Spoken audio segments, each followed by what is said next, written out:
So just like anatomically, the gray matter of your brain is the cortex. It's this thin layer of neurons that blankets everything in your brain and from which your thoughts and your consciousness and kind of your movements originate.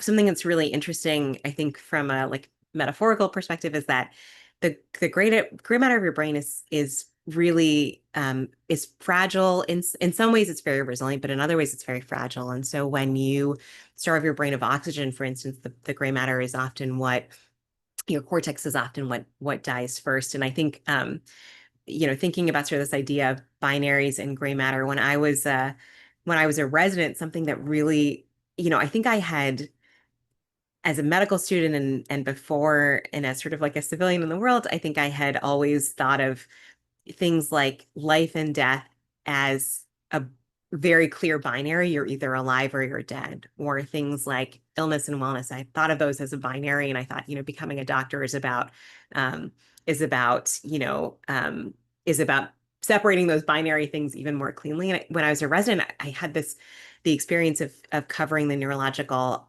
ICU and caring for all of these patients who are really in this vast gray area that spans between life and death. And they had some parts of their brain or their bodies were no longer working, and other parts were being sort of maintained by machines. We've come a long way since the days when death meant you put a mirror under someone's nose and see if it fogs up. That's kind of a binary version of life and death. And we have a lot of machines that can do a lot of the work of living for a long time. Um, so there is this vast gray area, I think, especially between life and death, between conscious and unconscious. Our bodies are not so kind of easily and cleanly categorized. And a lot of it hinges on the gray matter in the brain and the things that it happens to be vulnerable to. Some of the stories in the book date back to my childhood. There are stories about my family. There are stories that I started writing when I was a medical student. So these are all stories that have been sort of percolating in my head for many years. But I started writing in earnest. Like I wrote the first chapter of what would be the proposal for the book when I was 6 months postpartum. So I had just given birth to my first son, and I had the experience of pregnancy is so strange. I had restless legs, which are really universal. I think any of your listeners who have been pregnant have probably experienced it. And it's such a strange phenomenon that kind of like rouses you from your bed and leaves you wandering your home at night. So I'd had restless legs and then experienced kind of the sleeplessness of pregnancy and kind of early postpartum days. And it felt like an echo of the sleeplessness of residency. And I think pregnancy was a really strange sort of way to come. It was a strange way to inhabit my own body, and really, I think it really sort of highlighted for me that there are all of these experiences that don't fit quite neatly into that binary of sick and well, that are in this kind of vast in between. So I had this experience of sleeplessness or pregnancy. I wrote a chapter of the book that was ultimately about sleep, that also called back to my experience of medical training and inhabiting that strange kind of expanse between consciousness and sleep for 4 years, as I was often, working 30-hour shifts. And then the book actually found a publishing home 2 weeks before I gave birth to my second child, and I wrote the rest of the book while I was on in this kind of sleepless manic haze while I was actually on maternity leave with my second child. So it really comes from a very strange kind of liminal neurologic state, the actual experience of writing it.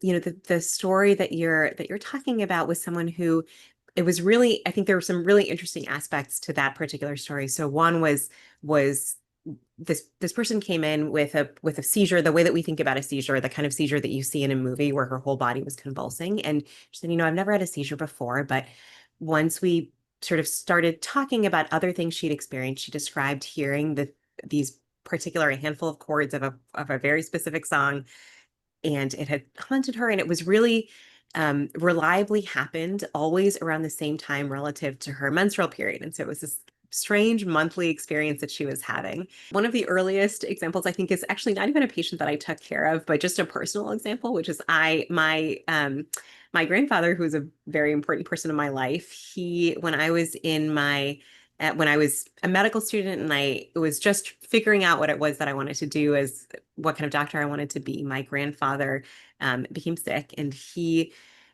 had this really remarkable life. Like he had grown up in a very rural part of India. He had, and then as a young man, he had this really larger than life set of experiences that he would always tell stories about. He went on an American troop ship and came to the United States. He studied filmmaking in LA and then made movies for the Indian government and had all of these adventures. It was this really remarkable, larger than life person. And he started to physically dwindle away. Like he started to wither and shrink. He started to lose his muscles. He lost his ability uh, to speak. His voice became really kind of hoarse and soft, and then he struggled to eat. He would kind of cough after he ate.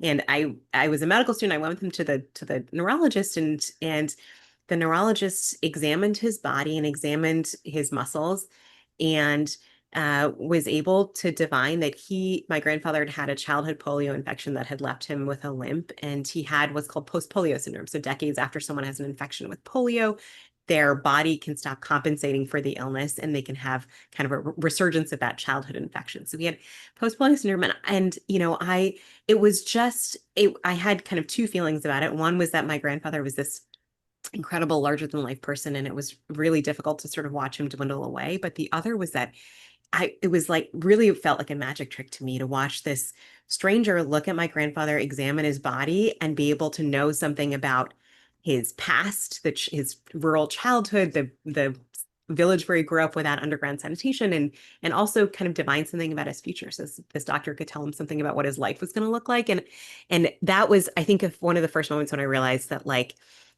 one, that I think our stories, so our past, all of those things are written into our body.